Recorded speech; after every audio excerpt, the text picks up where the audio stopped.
Joining us at the table, Democratic Senator Alex Padilla of California. He's the ranking member of the Rules Committee and helped organize today's forum. Welcome.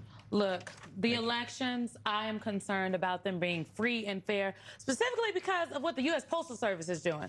People may have forgotten, but the president signed an executive order in the spring, and his executive order basically said, among other things, that he believes mail-in ballots should not go to folks unless their states have turned over the voter rolls. Well, the U.S. Postal Service has now written a rule to adhere to this little executive order, and I'm concerned about the rule. I'm concerned that people. Well, first off, can they do that? Well, can they, Senator? That's a good yeah, that's my question. Can they? Let me get a drink. Can they do that? So the answer is no. I mean, they can't try. That's obviously what they're doing. They're trying. So a couple of things. First, today's forum, it seemed like an overwhelming, kind of a morbid topic, right? All these attacks on our free and fair elections this November. Not that long ago, we were talking about redistricting fights. We've been talking about voter purges, now trying to access voter rolls and everybody's personal information now. But elimination of vote by mail, which Donald Trump votes by mail, but he doesn't think it's good enough for the rest of us. And so we need the American public to know, hey, we're on it.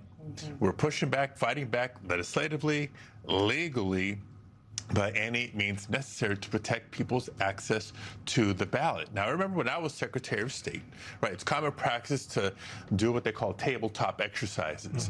And let's game out a scenario. What if this were to happen? What if the power goes out in this neighborhood and the polling place is dark? What's your plan B? That seems pretty quaint nowadays. Yeah. Now elections officials are talking about, okay, what if armed federal agents show up at the polls? They're under some pretext and are intimidating voters. Now what do we do? So my advice to state and local colleagues is think of the craziest scenario you can imagine, and then think even crazier, because we've got to be prepared for anything. We will be prepared for anything. We were talking earlier today, and there's this narrative out there that Democrats are leading in the polls, the wind is at their sails, there's a big blue wave coming, but there also are real measures being taken by the Trump administration to make free and fair elections harder to achieve. Robert Wright, who is a cabinet official in the Clinton administration, Cal Berkeley, he got a letter from former House Leader Dick Gephardt and Senator Tim Wirth. And I want to read part of what it says on the screen. And this is, quote, political prisons, a domestic army, control of the military's legal apparatus, the seizure of voter rolls, and much more presage the potential declaration of a national crisis and the implementation of various of the president's emergency action documents.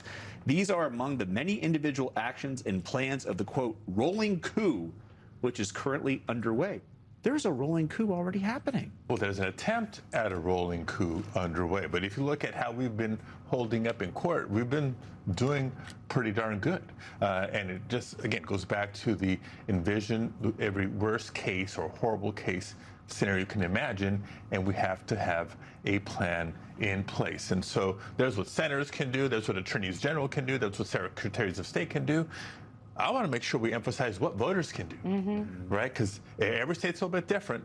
Know your rules. What does it take to register to vote if you're not registered? And even if you are registered, it's a good idea to verify your registration status. Don't let them kick you off the rolls without you knowing, and then you wake up and it's too late to fix whatever the issue is or get back on the rolls. Make your plan for voting. Most people think, well, the first Tuesday after the first Monday in November is Election Day. No, in most states, you have a vote by mail option or an in-person early voting option. Make your plan to vote early. Get your friends, get your neighbors, get your family members, get your coworkers to vote in advance so you don't have to worry about is ICE at the polls on Election Day. So, Senator, what the DNC and independent groups need to do is clip what just happened here at this table. It was a firsthand public service announcement to the American people, specifically about the power you still have to engage. But you have to be smart because you're dealing with people who are ruthless when it comes to your vote. And so I appreciate that. And I would encourage you to continue and your colleagues to continue to edify the American people on how our system works. Because I want to play for you what Bill Easley, who's the first assistant U.S. attorney for the Central District of California, had to say about rigged elections in your state.